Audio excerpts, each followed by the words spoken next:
इंदौर के भागीरथपुरा क्षेत्र में दूषित पानी से फैल रही बीमारी की गंभीर स्थिति को देखते हुए जिला प्रशासन, प्रदेश सरकार के वरिष्ठ अधिकारियों और स्थानीय जनप्रतिनिधियों की एक अहम बैठक रेसिडेंसी कोठी में आयोजित की गई, जिसमें हालात पर नियंत्रण के लिए बड़े फैसले लिए गए। बैठक में कार्यवाही की गति बढ़ाने, नई व्यवस्था लागू करने और शहर में सुरक्षित पेयजल व्यवस्था उपलब्ध कराने को लेकर विस्तृत चर्चा की गई। अधिकारियों की कमी को देखते हुए नगर निगम में नई भर्ती किए जाने पर सहमति बनी। वहीं शहर में नई बोरिंग पर तत्काल प्रभाव से रोक लगाने के आदेश जारी किए गए।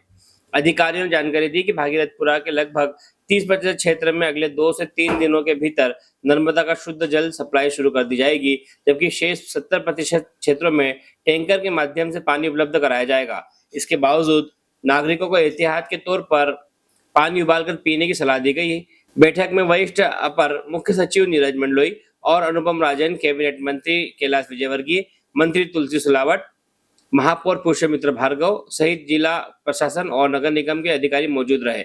बैठक के बाद मंत्री कैलाश विजयवर्गीय ने मीडिया चर्चा में बताया कि भागीरथपुरा ही नहीं बल्कि पूरे शहर की स्थिति की समीक्षा की गई है। उन्होंने कहा कि मरीजों की संख्या में अब कुछ कमी देखी जा रही है, हालांकि हालात अभी नियंत्रण में है। स्वास्थ्य विभाग के माध्यम से करीब 50 से 60 हजार लोगों का स्वास्थ्य परीक्षण किया जा रहा है और आवश्यकता अनुसार इलाज की व्यवस्था भी की जा रही है। अधिकारियों ने बताया कि 14 सरकारी और 600 से अधिक निजी बोरिंगों की जांच में अधिकांश पानी पीने योग्य नहीं पाया गया है, इसलिए लोगों को बोरिंग का पानी पीने से मना किया गया है। साथ ही शहर की 105 टंकियों पर दोबारा जल गुणवत्ता जांच प्रणाली लागू करने और क्लोरीन डालने की नई व्यवस्था की जाएगी। इसके अलावा अमृत योजना के तहत रुके हुए सभी कार्यों को तेजी से शुरू करने के निर्देश दिए गए हैं। इंदौर से संतोष व्यास की रिपोर्ट। जनप्रतिनिधियों के साथ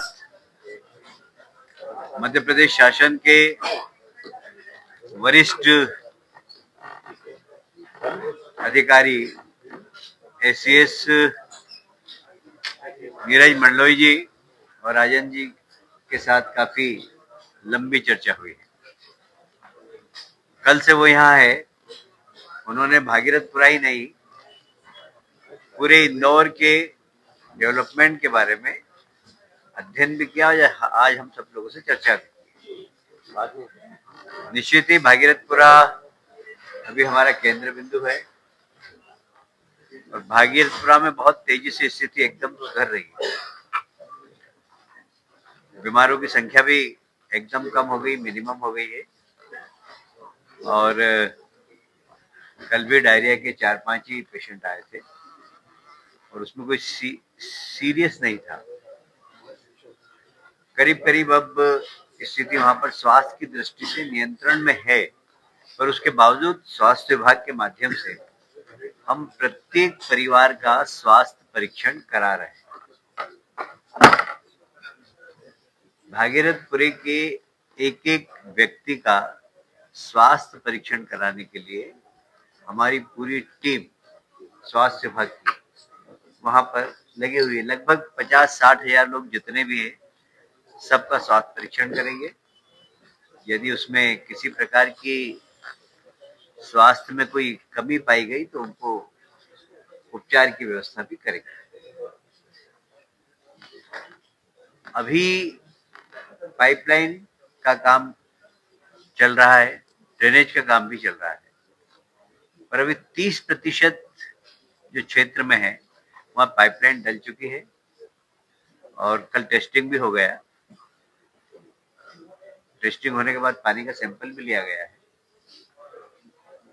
पर 1-2 दिन और उसका टेस्टिंग करने के बाद, सैंपल लेने के बाद जब 100% हमको लगेगा कि अब ये पानी पीने योग्य है, तो वहां पर 3 दिन के अंदर पीने योग्य पानी नर्मदा का मिल जाएगा। पूरे भागीरथपुरे में लगभग 114 शासकीय ट्यूबवेल हैं और लगभग 500 से ज्यादा प्राइवेट ट्यूबवेल हैं। ट्यूबवेल का पानी जब टेस्ट कराने के बाद पीने योग्य नहीं पाया गया है, हमने सभी में क्लोरीनेशन करवाया है।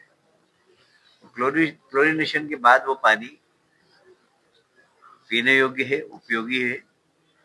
पर हम आग्रह यही करेंगे भागीरथपुरे के लोगों से कि ट्यूबवेल का पानी आप नहीं पिए। वह सिर्फ साफ सफाई और अन्य काम में ले, पीने का पानी 30% में तो नर्मदा का पानी पहुंच जाएगा। शेष 70% पानी है, वो टैंकर से हम नर्मदा का पानी भेज रहे हैं। भले ही टैंकर से पानी आ रहा हो, पर उसके बाद भी हम आग्रह यही करेंगे कि पानी उबाल करती है।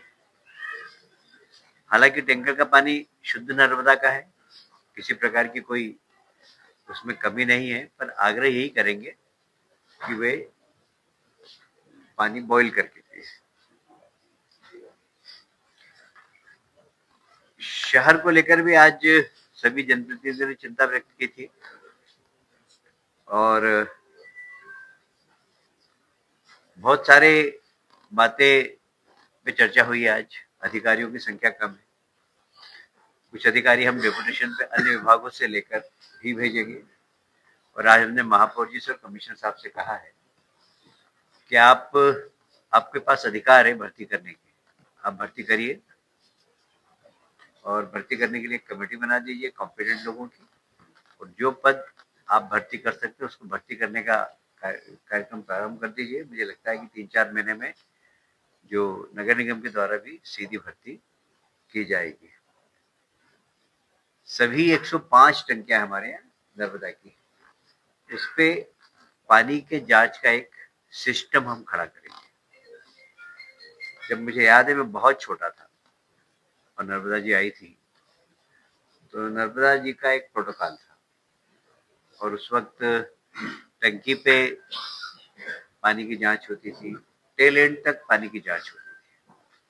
आज हमने निर्देश दिए हैं कि वह प्रक्रिया फिर से चालू है कि सभी 105 टंकियों पर जांच हो। आपको अगर मेन पावर आप रख सकते हैं तो रखिए, नहीं तो आउटसोर्स के माध्यम से शुद्ध पानी शहर में देने के लिए बहुत जरूरी है कि प्रतिदिन हर स्थानों पर पानी का सैंपल लिया जाए, वो पानी प्रदूषित नहीं होगा, इसकी नगर निगम चिंता करे।